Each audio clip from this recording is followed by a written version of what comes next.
En la clase de hoy vamos a iniciar lo que podemos llamar los géneros literarios de la Biblia. En unas clases anteriores nosotros hemos visto, si pueden colocar por favor el esquema, el contexto histórico-cultural. Habíamos dicho que la Biblia, al ser estudiada, debe ser considerado el contexto y que el contexto tiene diferentes formas. Una es la que está en la pantalla, el contexto histórico-cultural, que lo vimos en una clase anterior, que corresponde con lo que tiene que ver con el autor, destinatarios, las costumbres propias de la época y el lugar en donde se escribió la Biblia. De alguna manera, el contexto histórico-cultural nos obliga a retirarnos hacia el lugar en que se desenvolvieron los autores y escritores de la Biblia.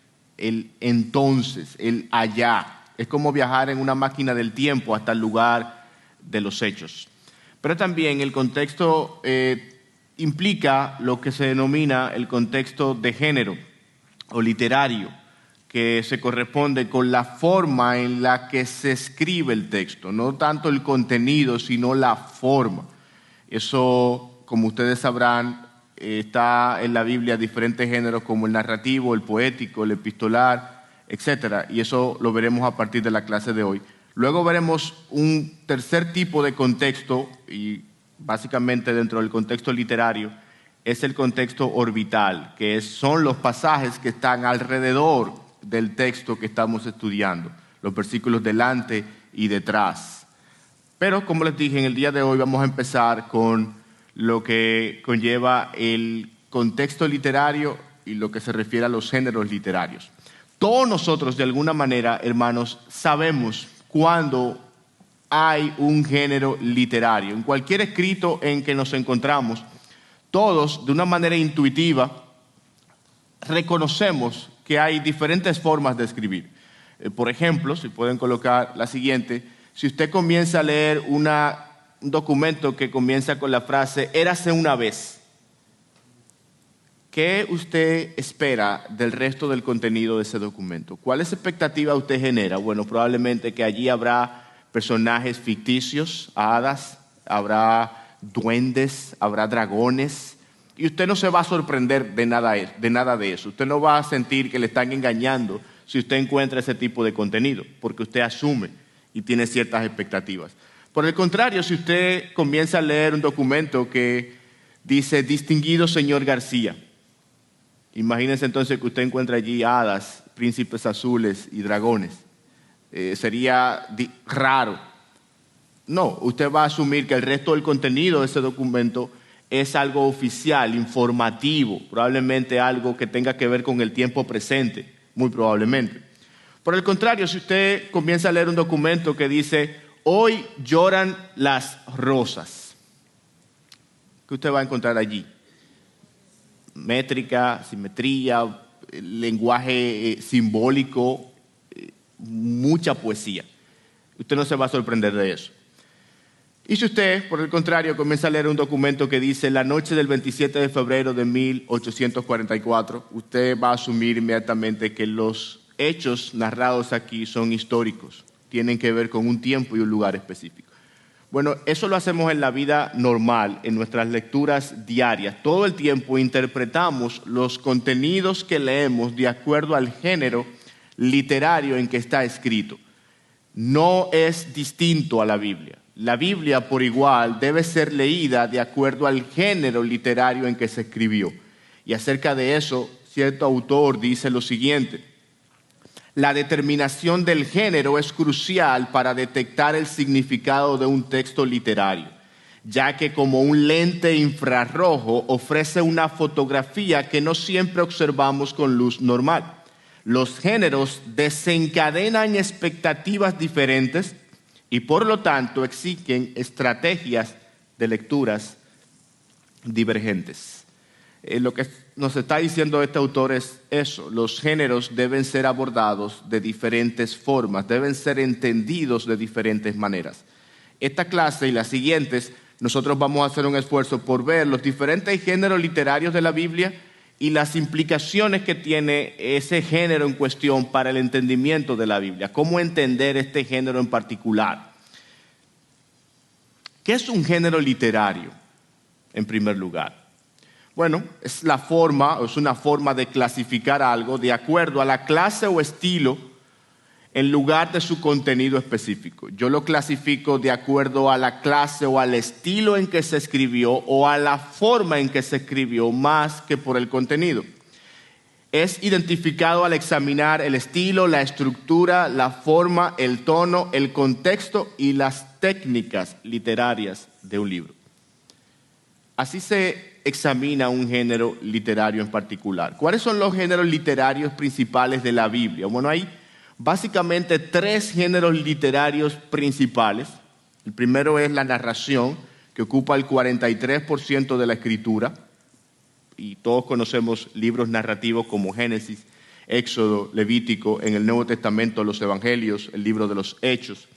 Luego está la poesía, que ocupa un 33% del contenido de la escritura, y el más famoso de esos escritos son los Salmos, pero también otros libros como Proverbios, Cantar de los Cantares, Lamentaciones, por ejemplo, también tienen mucha poesía.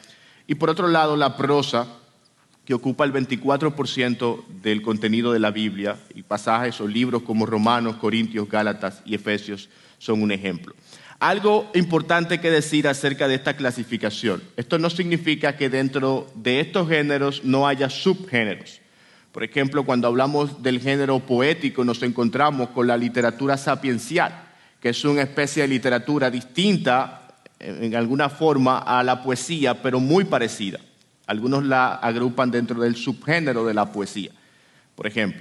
Y en el caso de la literatura profética, por igual, pudiera ser también un subgénero de la prosa. Algunos también la clasifican de esta manera, libros como Daniel, Lamentaciones y otros, aunque en la literatura profética está la literatura apocalíptica, que tiene mucho del contenido poético de los géneros, los libros poéticos como Salmos y demás. Es decir, que ningún libro de la Biblia es totalmente concluyente en cuanto a un género. No significa que un libro es de un solo género. Leemos en el libro de Génesis, que es un género predominantemente narrativo, encontramos también estrofas, porciones poéticas. En pasajes de los evangelios que son narrativos también encontramos secciones poéticas y también en forma de prosa, hay discursos. O sea que no se limite a pensar que un libro se clasifica a un solo género literario en particular. Eso se va a analizar examinando la forma, la estructura, el estilo en el que se escribió dicho libro. Para comenzar, vamos a hacerlo con el género literario probablemente más popular de la Biblia, el género narrativo. Y vamos a ver cómo entender bien las narraciones de la Biblia. ¿Por qué digo que es probablemente el género literario más popular? Porque imagínese cuando usted no era creyente, si usted se convirtió a Cristo en una edad adulta o en la adolescencia, ya en esa época probablemente usted conocía muchas de las historias de la Biblia. La historia de David, la historia de Sansón, la historia de Zaqueo y otras historias bíblicas. Son las cosas que más llegan al público en general.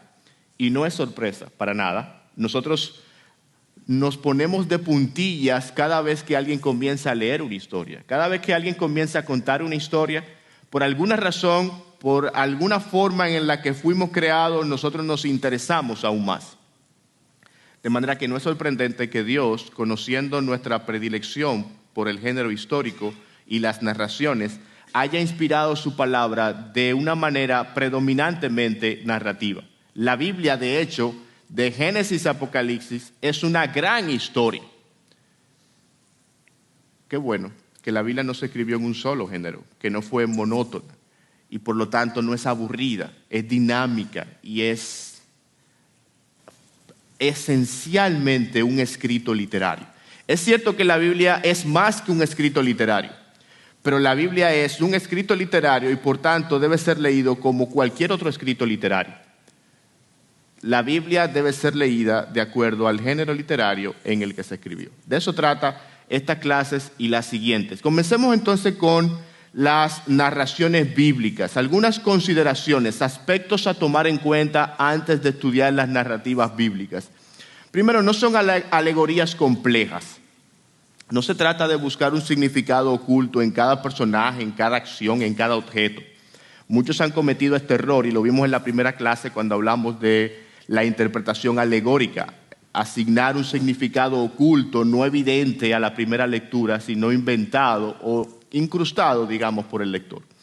Son historias incompletas pero confiables.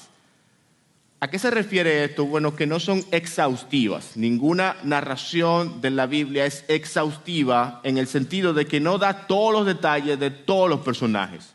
Y el ejemplo principal es la vida de Jesús. Las narraciones de los evangelios relatan el nacimiento de Jesús, relatan luego la llegada de Jesús al templo y la interacción con los sacerdotes en el templo, los fariseos allí, cuando tenía 12 años, y luego salta al bautismo de Jesús, cuando tenía 30 años. Fíjense que no da casi ningún detalle de la infancia y de la adolescencia de Jesús. Y en términos generales, las narraciones de la Biblia tienen esa característica. Utiliza un lenguaje fenomenológico. ¿A qué se refiere eso? Que interpreta los hechos de acuerdo a la perspectiva del observador. Cuando, por ejemplo, el libro de Josué dice que el sol se separó, algunos dicen esto es una prueba evidente de que la Biblia es anticientífica, de que la Biblia tiene errores. Bueno, es que el observador común, como nos pasa a todos nosotros, nos miramos hacia el cielo y vemos que el sol se mueve, no la tierra. Esa es la percepción que nos da. Y así pasa con las narraciones de la Biblia. Están escritas desde el punto de vista de un observador común, no tienen el objetivo de ser documentos científicos, por ejemplo. No todo es histórico. Y aquí algunos pudieran decir que, ¿cómo así? Sí, usted encuentra narraciones de la Biblia en las cuales hay cosas que no son históricas. Ejemplo, cuando Natán fue a David en 1 Samuel capítulo 12 y le habló acerca de su pecado con Betsabé, ¿qué continuó Natán diciéndole a David? Un hombre tenía una oveja y había otro hombre que tenía muchas ovejas y este prefirió matar la oveja de este hombre que era como su única hija. Eso no es una historia verídica, es una parábola incrustada en una narración histórica.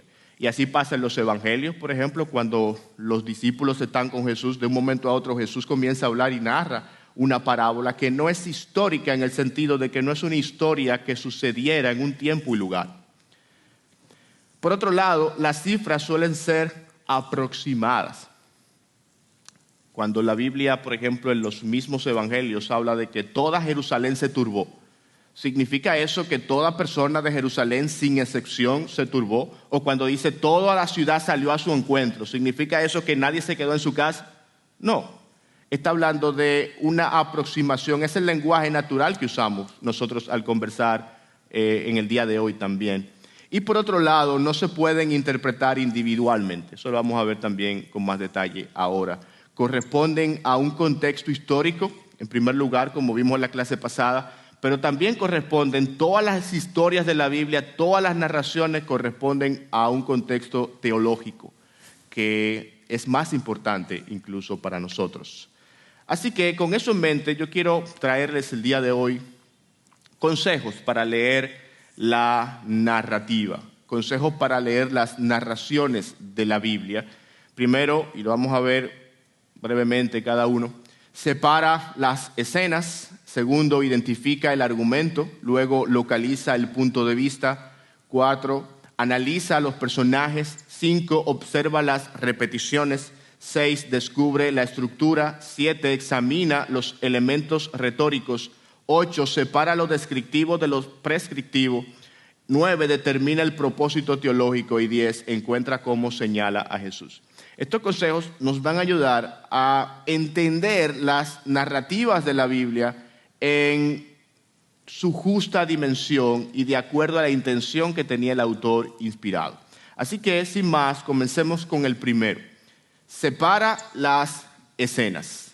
¿Qué es una escena? Bueno, cuando nosotros estamos viendo una película nos damos cuenta de que la cámara se enfoca en un lugar y tiempo, en un momento específico de la historia, ¿verdad? Cada vez que cambia el lugar y el tiempo, cambia de escena. Así pasa con las narraciones, no solamente de la Biblia, sino de todo documento escrito.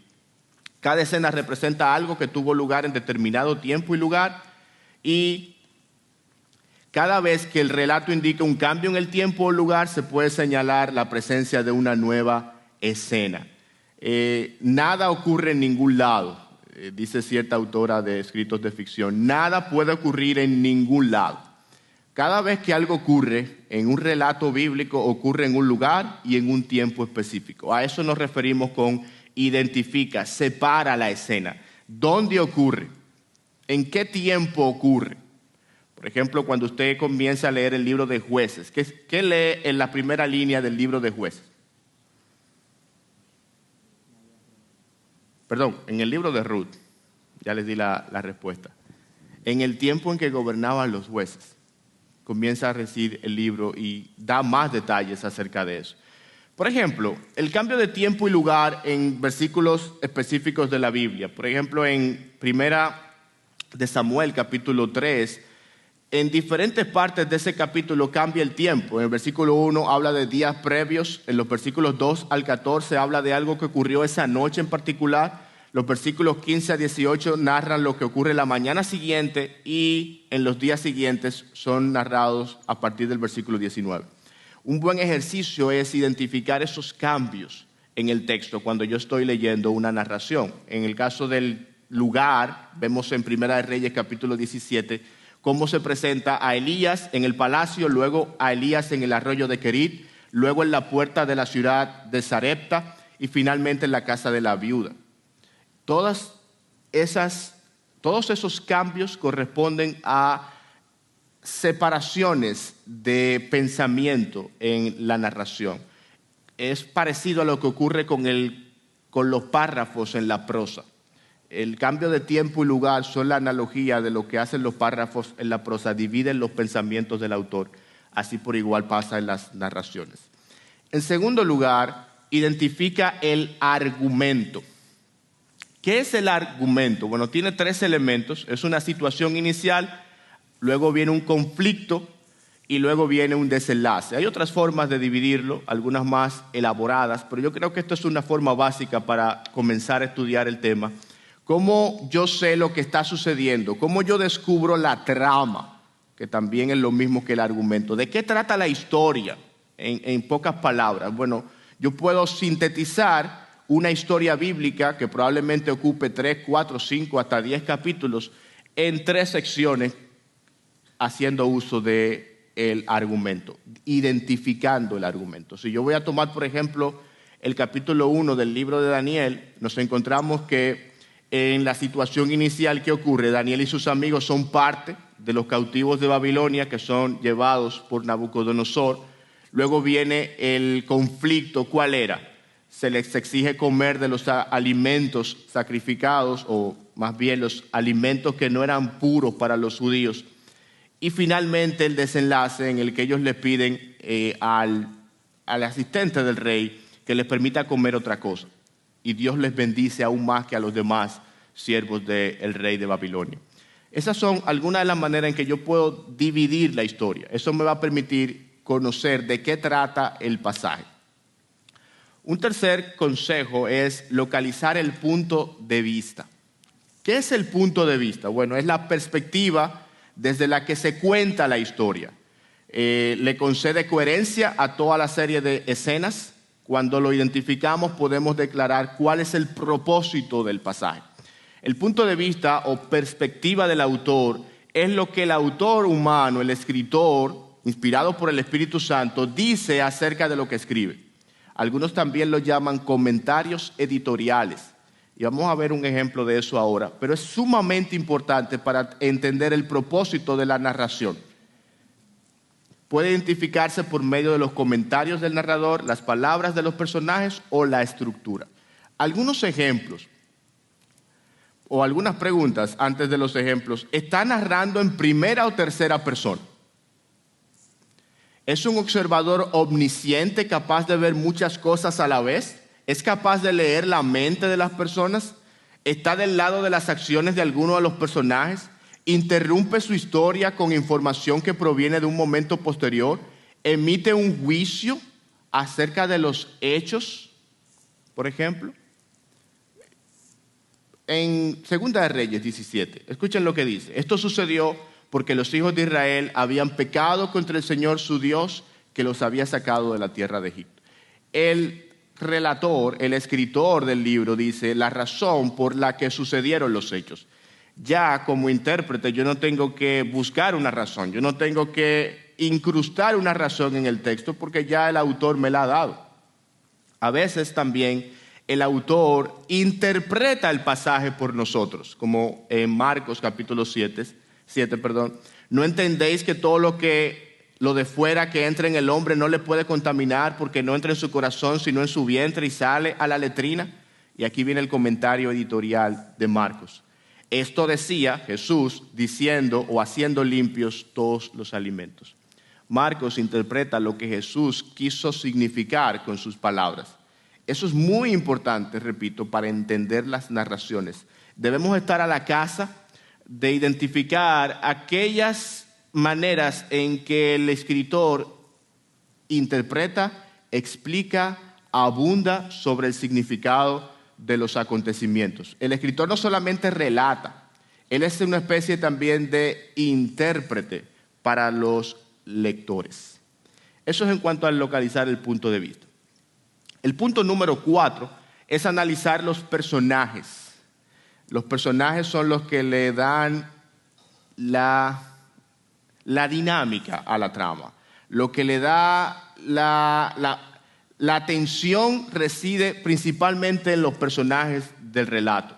Y estos se presentan de diferentes maneras. Primero, por medio de las propias acciones y palabras del personaje, por medio de los discursos, por medio de los discursos de otros personajes acerca del personaje en particular y por medio de los comentarios específicos que el narrador hace. Es sumamente importante al estudiar los personajes de la Biblia saber que por igual la Biblia no es demasiado descriptiva en el uso o en la explicación de los personajes. Una cosa que les puede llamar la atención es que cuando se mencionan sus nombres y el significado, eso tiene una importancia también. El significado, la profesión, los pensamientos del personaje. Pero más que todo, en las narraciones, el significado se transmite a través del diálogo. Observar el diálogo de una narración ayuda a interpretar el punto principal del pasaje. Por ejemplo, cuando leemos el diálogo entre Saúl, David y Goliat en el libro de Samuel, capítulo 17, fíjense cómo nos ayuda a entender cuál es el punto principal. Saúl dice, tú no puedes ir en contra de este filisteo para pelear con él, porque tú eres un muchacho y él ha sido un guerrero desde su juventud. David responde, el Señor que me ha librado de las garras del león y de las garras del oso, me librará de la mano de este filisteo. Luego va ante Goliat. También dijo el filisteo a David, ven a mí y daré tu carne a las aves del cielo y a las fieras del campo. David responde, tú vienes a mí con espada y lanza y jabalina, pero yo vengo a ti en el nombre del Señor de los ejércitos, el Dios de los escuadrones de Israel, a quien tú has desafiado. Todo esto nos ayuda a entender que el quid de la cuestión no es las hazañas de David, es la gloria de Dios. Es la gloria y el nombre de Dios lo que está en juego en 1 Samuel 17. Ni siquiera es la victoria de Israel, es que Dios es superior a los ídolos de los filisteos. Y ese diálogo nos ayuda a entender eso para evitar sacar moralejas superficiales de un pasaje tan rico teológicamente. Otra de las formas en que los personajes son presentados es por medio del contraste. A veces en las narraciones vemos que dos personajes son puestos uno al lado de otro para contrastar esas diferencias abismales. Y un ejemplo muy particular lo encontramos también en el libro de Josué. En el capítulo 2 se habla de Rahab y en el capítulo 7 se habla de Acán. Por ejemplo, ella era mujer, él era hombre, ella era cananea, él hebreo, ella prostituta, él respetable. Ella tenía una familia que sobrevivió al juicio de Dios. En el caso de Acán, su familia y todo lo que tenía perecieron. En el caso de Rahab, su nación es destruida. En el caso de Acán, su nación es prosperada. Ella esconde a los espías, él esconde el botín debajo de su tienda. Ella teme al Dios de Israel, él no teme al Dios de Israel. Ella solo había oído hablar de Dios, pero creyó en él. Él había visto los hechos de Dios, pero le desobedece. Ella se queda en pie, o su casa se queda en pie, mientras su pueblo es conquistado. La casa de Acán perece mientras su pueblo conquista la tierra. Y finalmente ella vive con los israelitas y él muere con los cananeos. Fíjense que el autor intencionalmente coloca estos personajes como una forma de ayudarnos a ver que la salvación no depende de tu lugar de nacimiento, la nación en la que vives. Tu salvación depende de la forma que tú respondes a Dios. Y este contraste entre estos dos personajes me ayuda a ver en la narración del libro de Jueces esa verdad teológica. Bien, yo no sé si hay alguna pregunta o comentario en cuanto a los primeros pasos para interpretar la narración bíblica. Voy a seguir con los pasos del 5 en adelante. Pero antes quisiera saber si hay alguna pregunta o comentario respecto a lo que hemos visto hasta ahora.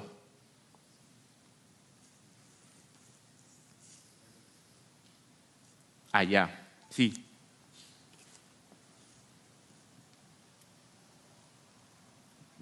Buenas. Cuando uno le habla a un testigo de Jehová, le menciona la parábola del rico y Lázaro. Ellos dicen que eso es una parábola, o sea que el infierno, todo eso es figurado. ¿Qué respuesta uno debe de dar en ese caso? Tremenda pregunta.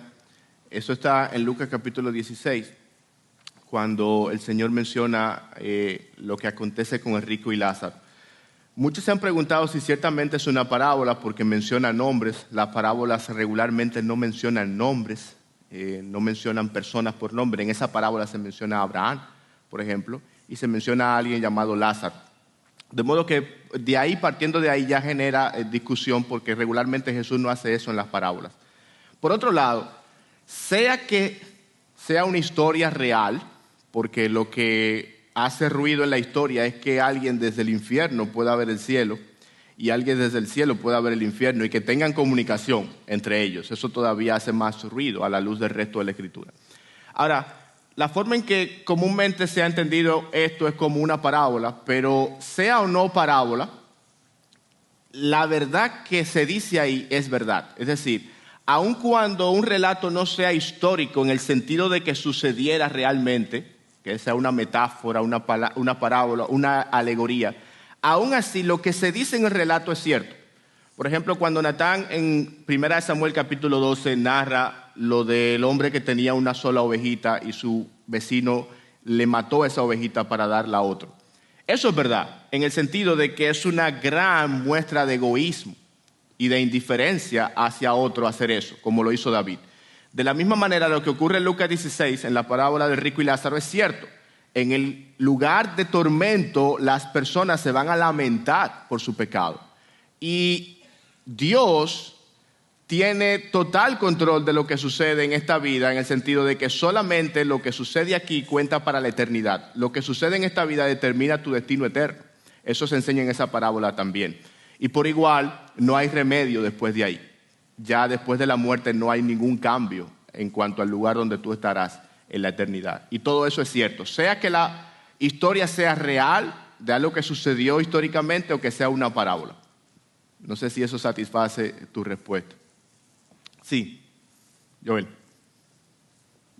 Bueno, además de eso, aparte de esa parábola, si lo tratamos como parábola, hay otros textos donde está mucho más clara la enseñanza acerca del infierno que podemos utilizar para apoyar el hecho de que es una gran verdad, que existe un lugar y la información que tenemos la tenemos de la fuente más segura, que es Dios mismo, el Señor Jesucristo hecho hombre, que habló más del infierno que cualquier otro autor. Sí, gracias Joel, excelente. Asimismo, hay otros pasajes de la Escritura más explícitos, más claros, que confirman la verdad relatada en Lucas 16. Ok, otro aspecto a tomar en cuenta al leer las narraciones de la Biblia son observar las repeticiones. Los autores de la Biblia no tenían los recursos que tenemos hoy día de signos de exclamación, comillas, negritas, nada de eso. Ellos hacían énfasis principalmente a través de repeticiones. Las repeticiones eran los que permitían enfatizar esa unidad temática del texto y también presentar el propósito de la historia. Por ejemplo, en el libro de Mateo, la palabra reino aparece 54 veces. ¿Qué te dice eso? Que Mateo tenía la intención, el propósito de comunicar que Cristo es el cumplimiento de las profecías acerca del reino de Dios. 15 veces aparece la palabra hermano en Génesis 37, cuando comienza a relatar la historia de José, porque será, todos sabemos el resultado. 13 veces se repite la palabra casa en 2 Samuel 7, cuando Dios le dice, yo estableceré un pacto contigo, hablando a David, y tu casa será firme por siempre, y vendrá uno de tus hijos que reinará sobre tu casa para siempre, hablando acerca de Jesucristo. Y 3 veces se repite la frase, tu hijo, tu único, en Génesis 22. Eso es cuando Dios le ordena a Abraham que sacrifique a su hijo Isaac. Y la idea es rescatar lo valioso de ese hijo para Abraham, tu único hijo, el único que tienes, el hijo de la promesa. De manera que cuando encontramos en un relato una repetición, no es una redundancia. No es que el autor, está redundando. No. Él está enfatizando. Él está apuntando a algo muy importante. De modo que seamos diligentes en identificar ciertas repeticiones que vemos en las historias porque nos van a traer luz acerca del significado de dichas historias. A veces no solamente se repiten palabras, a veces se repiten eventos, a veces se repiten acciones. O sea que no está limitado a la repetición de frases o palabras.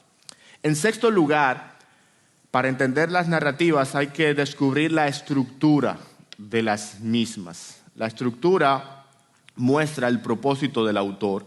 Fíjense, por ejemplo, como estos pasajes que están uno detrás de otro en el libro de Marcos, desde el capítulo 4, verso 35, hasta el capítulo 5, versículo 43. En el primero, Jesús ejerce un poder sobre el mar y responde con fe durante una circunstancia difícil. En segundo lugar, Jesús echa fuera una legión de demonios, restablece la salud mental del endemoniado y le envía a sus paisanos considerándolo como fiel seguidor. En el tercer pasaje, Jesús sana a la mujer que padecía de flujo de sangre. Y en el cuarto, Jesús resucita a la hija de Jairo. Todos están colocados uno detrás de otros. Cuando lo leemos individualmente, probablemente no vamos a captar la intención que tuvo Marcos al colocarlos todos uno al lado de otro. Sin embargo, cuando leemos toda la sección de Marcos capítulo 4 y 5, nos damos cuenta que él quería demostrar que Jesús es soberano sobre las fuerzas hostiles a Dios, los demonios, la enfermedad o la muerte. ¿Sucedieron todos estos eventos uno detrás de otro en la historia? Probablemente no. Pero Marcos los agrupó en su evangelio uno detrás de otro con el objetivo teológico de transmitir que Jesús es soberano sobre todas las fuerzas hostiles a Dios. Eso pasa mucho, no solamente en los evangelios, que agrupan su contenido con una estructura específica por una intención que querían transmitir. Pasa en todos los libros de la Biblia. Y es muy evidente también en los pasajes narrativos. Los autores estructuran la historia para transmitir un significado. Es como, por decirlo de alguna manera, ellos hacen un arreglo literario a la historia para transmitir y enfatizar contenido.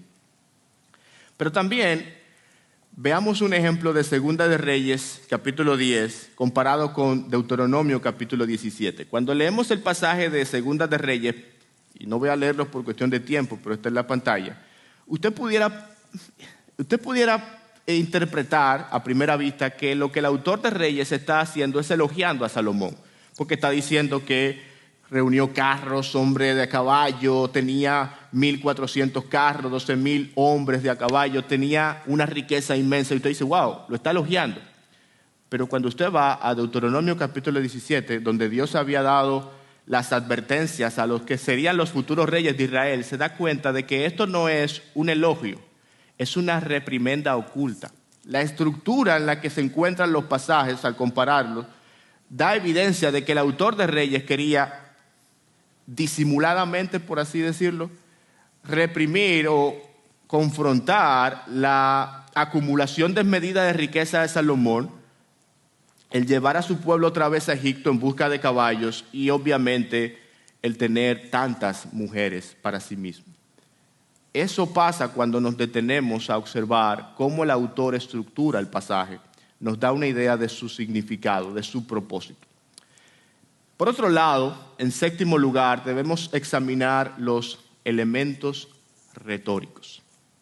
Algunas de las figuras retóricas presentes en la narrativa están las repeticiones, como ya lo dije, los contrastes, la alegoría, el enigma, la ironía, la hipérbole, el eufemismo, el quiasmo, que es una figura que veremos cuando estudiemos los salmos, principalmente la literatura poética, pero es una forma de estructurar el texto en el que la primera declaración tiene una relación directa con la última declaración, la segunda declaración tiene una relación directa con la penúltima y así sucesivamente. Pero eso lo veremos con más detalle en el género poético. La metáfora, la parábola, el tipo, la alegoría y muchos otros. Para que tengan una idea, se han identificado más de 150 figuras retóricas en la Biblia. Más de 150 figuras. Y en las narraciones, muchas de ellas están presentes, no solamente en la literatura poética, en las narraciones se encuentran figuras retóricas. Y yo quisiera ahora tratar de preguntarles, ¿algunas de esas figuras retóricas la han podido encontrar en algún texto narrativo? Es una pregunta abierta.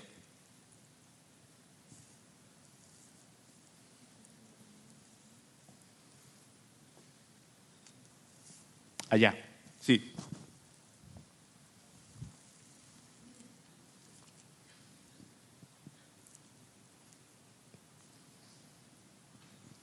Sí, buenos días. La ironía, cuando Elías se enfrenta a los 400 profetas falsos de Baal, él comienza a decirle, a ver si despierta, grite maduro, a ver si está durmiendo, etcétera, etcétera. O sea, que está utilizando ironía con él. Esa es una de las partes más divertidas de la Biblia. Hable más fuerte, quizá duerme, dioses son. Excelente.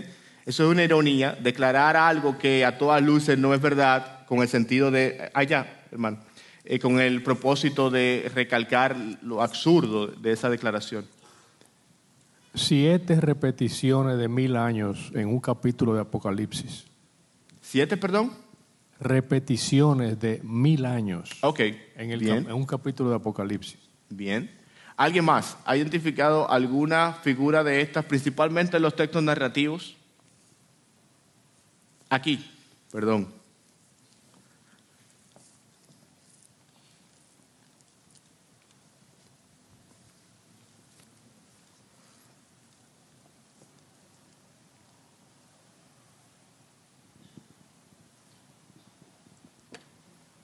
Cuando el Señor le promete a Abraham que su descendencia va a ser más que las estrellas o como el polvo de la tierra, una hipérbole.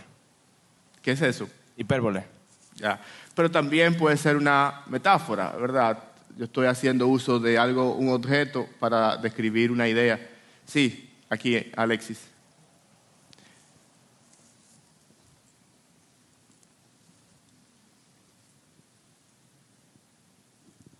Una ironía, un enigma cuando Sansón le hace el cuento a los que se iban a casar para la boda que iba a tener con una filistea, que si le describían el enigma, le decía, le daba ropa. Sí, así mismo. Una de las simplezas que narra la Biblia de Sansón.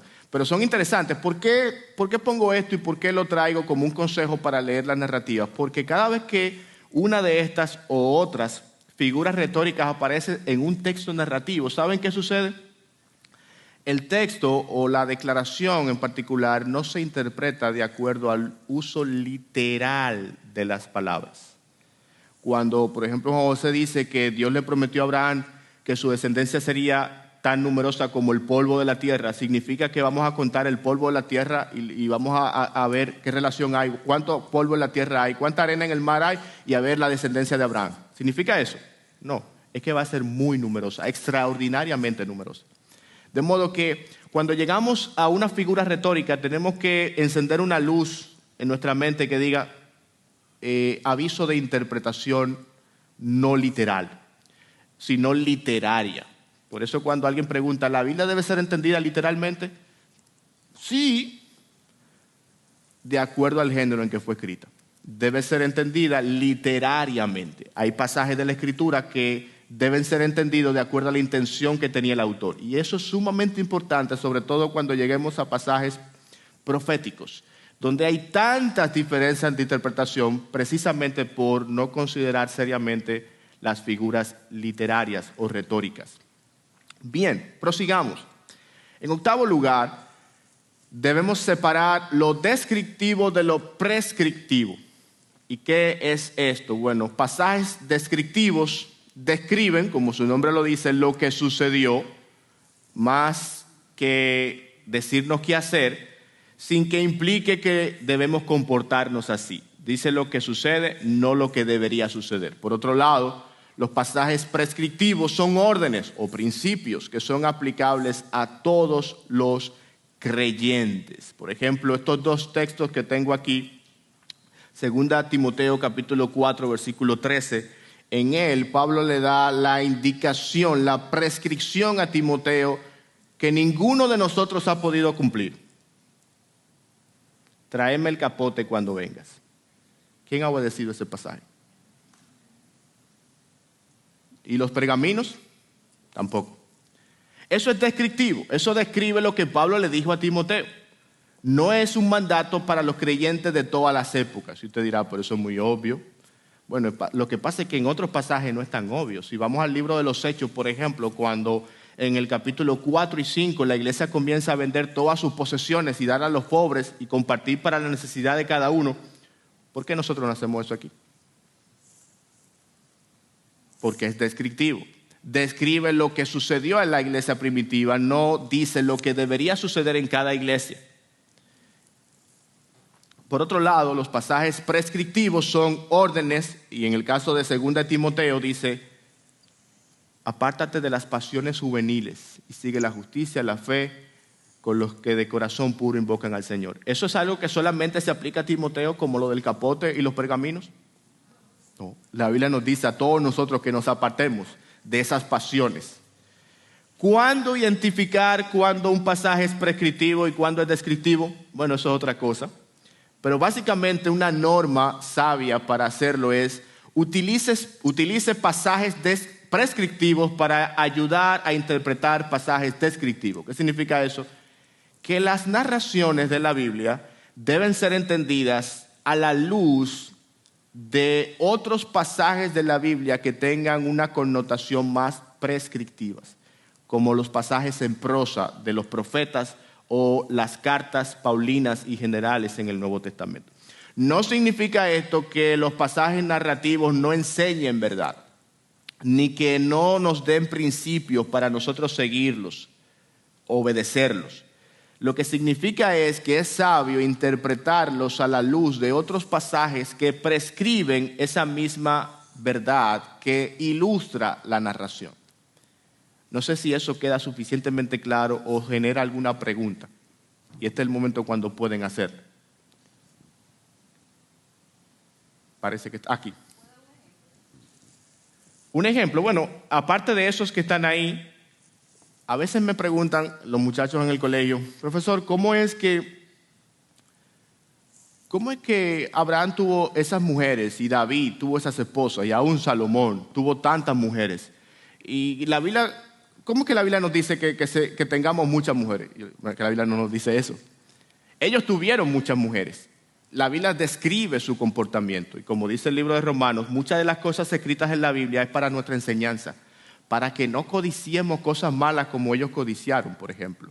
No para que hagamos lo que ellos hicieron, en todos los casos. Entonces, esos pasajes describen la actitud de David, de Salomón, de Abraham, hacia con sus mujeres.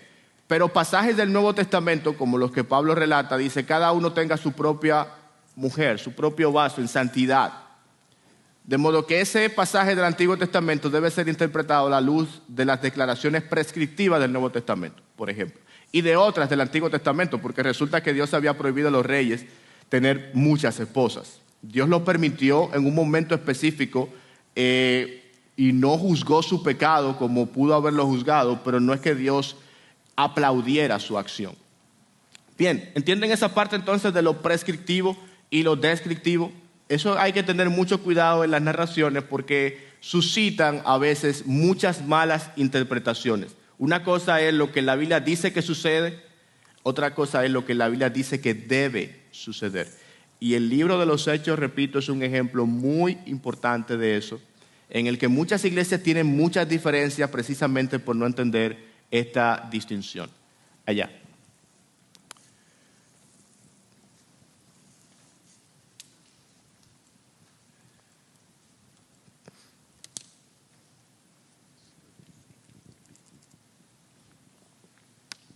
Sobre eso último que mencionas, me gustaría añadir que la naturaleza de la Escritura es que es el único libro donde Dios habla acerca de los hombres. Los demás libros religiosos son los hombres que hablan acerca de Dios. Por lo tanto, como la Biblia es el único libro que Él habla acerca de los hombres, Él describe el comportamiento pecaminoso de los hombres. Y por eso puede confundirnos y pensar que son prescripciones cuando son descripciones que Él está haciendo de la naturaleza pecaminosa humana. Así es. Y a veces nos pudiera preguntarse, ¿cómo entonces Dios no emitió un juicio sobre esa descripción pecaminosa que se está haciendo en ese pasaje? Recuerde lo que decía al principio, los pasajes históricos, narrativos de la Biblia no son exhaustivos, son historias incompletas, son historias teológicas. De hecho, no tienen el objetivo de darnos todos los detalles de la vida de un personaje. Dios colocó allí lo que Él quería que nosotros supiéramos para entenderle mejor, para conocerle mejor. De modo que no podemos usar el argumento del silencio, de que, bueno, como la Biblia no lo condena, no está mal. No. Dios no avala todo lo que está descrito allí. Allá atrás, hermano Miguel.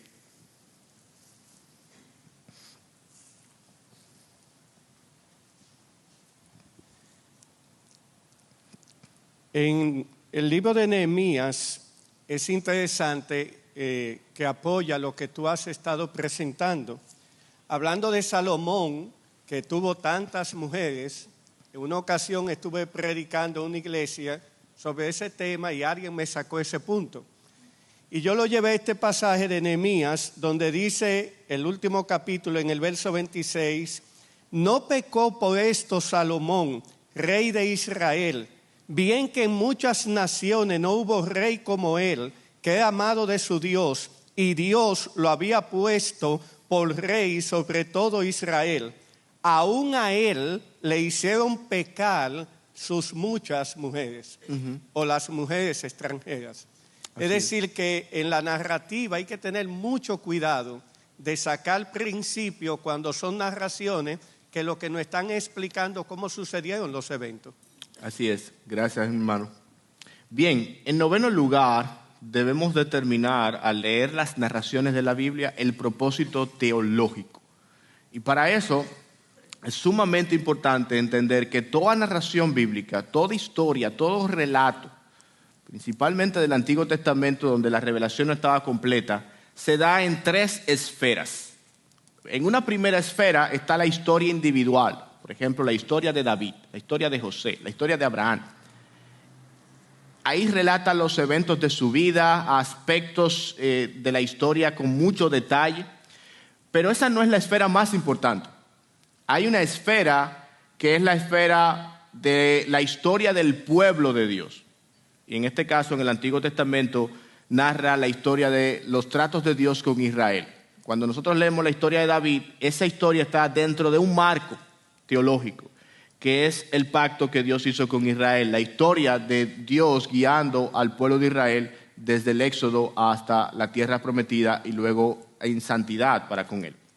Ahora bien, aún hay otra esfera mayor en la que acontecen todas las demás historias de la Biblia, que es la esfera de la historia redentora, y lo que implica la creación, la caída, la redención, la glorificación. Toda historia de la Biblia está enmarcada dentro de ese plan redentor. De manera que yo no puedo leer la historia de David, o la historia de Abraham, o la historia de José, independientemente de la gran historia de la Biblia. De la gran historia de Dios tratando con el hombre, su pecado, restaurándolo en Cristo y llamándola a la comunión eterna consigo mismo. Cuando nos desviamos de ese enfoque, comenzamos a sacar moralejas superficiales de los textos de la Biblia, como los que muchos de nosotros quizás escuchamos en una escuela dominical cuando éramos jóvenes, o escuchamos a personas no creyentes incluso hablar de las historias de la Biblia y sacar moralejas que no tenían la intención de ser el objetivo principal del autor bíblico. Toda historia, repito, debe ser entendida a la luz del plan redentor de Dios en Jesucristo. Y eso nos lleva a otro punto que veremos ahora. Pero algunas preguntas importantes para determinar el propósito teológico de un pasaje narrativo. ¿Qué revela sobre el carácter de Dios? En este pasaje en particular, ¿qué se nos muestra de cómo es Dios? ¿Se pronuncia Dios sobre los eventos relatados? Lo que decía hace un rato, a veces Dios escoge no pronunciarse sobre el pecado de algún personaje en una narración. ¿Significa eso que Dios avala eso, que no está en contra de eso? No, porque otra parte de la Escritura me dice que sí, Dios está en contra de eso, como en el caso de la poligamia. ¿Qué enseña sobre la condición humana? Cuando estamos leyendo una narración, pensemos, ¿qué nos dice eso acerca del hombre, de su estado, de su condición, de su necesidad de Dios? ¿Qué dice acerca de cómo Dios se relaciona con la humanidad? Pregunta también sumamente importante. ¿Qué aporta al plan de redención de Dios? ¿Cómo este pasaje añade significado al plan redentor? ¿Cómo me ayuda a entender el plan redentor? Lo que decía hace un rato del relato de David y Goliat, más que un relato de hazañas individuales de un héroe israelí, está hablando de la grandeza de Dios en comparación con los ídolos y cómo Dios iba a escoger a un simple hombre para traer al Mesías prometido y dar salvación a toda la humanidad. Esa es la gran historia de la Biblia. ¿Qué revela acerca de los propósitos eternos de Dios? Y finalmente, ¿qué revela acerca de vivir para la gloria de Dios? Esas son algunas de las preguntas que me van a ayudar a entender el propósito teológico de un pasaje. Acerca de esto, cierto autor dice, el propósito de la narrativa bíblica no es simplemente decirle al lector lo que sucedió en el pasado, sino más bien utilizar la narración de una historia para comunicar la verdad teológica. Dicho de otra manera, su propósito no es histórico sino teológico. Esto no significa negar la exactitud histórica de las Escrituras, sino más bien decir que el significado de la narración bíblica no se encuentra simplemente en lo que sucedió. Ahí no es que está el significado principal. Si nos quedamos ahí, nos quedamos cortos. Sino más bien en una interpretación precisa de lo que sucedió. Por esta razón, el pináculo del proceso de interpretación de la narrativa bíblica es determinar el propósito teológico del pasaje. No solamente debemos conocer lo que sucedió, sino interpretar lo que sucedió teológicamente. Y como hemos dicho, eso se hace a la luz de toda la gran historia de la Biblia. Ese es el noveno paso. En último lugar, deberíamos buscar encontrar cómo este pasaje que estamos leyendo señala a Jesús. Ciertamente que Cristo declaró que toda la Escritura da testimonio de sí mismo. Él dijo, la ley, los profetas y los salmos anunciaron lo que se había de cumplir y se cumplió acerca de mí, en Lucas 24:44. Toda la Escritura. Cristo dijo, Moisés habló de mí, los profetas hablaron de mí. Ahora, ¿cómo son algunas de las maneras como las narrativas del Antiguo Testamento en particular señalan a Jesús? Bueno, a veces en forma de promesa, y Génesis 3:15 es un ejemplo palpable. ¿Qué le dice Dios a Adán y a Eva? Vendrá la simiente de la mujer, de hecho está en el contexto de la maldición a Satanás, pondré enemistad entre ti y la mujer, entre tu simiente y la simiente suya, este le herirá en el calcañar y él te herirá en la cabeza. Está hablando acerca de lo que Cristo iba a hacer para derrotar a Satanás y sus huestes. Pero también en Deuteronomio 18, cuando Dios anuncia que vendría un profeta mayor que Moisés. Eso aparece en pasajes narrativos, promesas acerca de Jesús. A veces Jesús es presentado por medio de símbolos o tipología, como la serpiente de bronce, el maná en el desierto, Melquisedec como el gran sacerdote, etc. A veces viene por medio de profecías, como les dije, en la que Dios le anuncia a David lo que sería su casa y su reino en la eternidad y cómo Cristo iba a entrar a ser cabeza de toda la humanidad. A veces por medio de los títulos, sacerdote, rey, todo eso nos señala a Jesús. A veces por medio de temas, los juicios, los pactos presentan también a Cristo. Y a veces por medio de la relación de problema-solución. Hay cosas en el Antiguo Testamento que no se pueden discernir, no se pueden entender si no es a la luz de la enseñanza del Nuevo Testamento acerca de Cristo. Y el pasaje que está ahí en el libro de Números nos recuerda eso.